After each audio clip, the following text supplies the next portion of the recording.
Barrage అండి. చూడండి full water,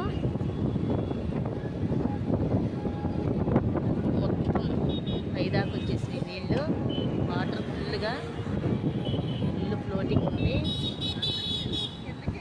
ఈ బ్రిడ్జ్ కూడా మునిగిపోతున్నాయి చూడండి.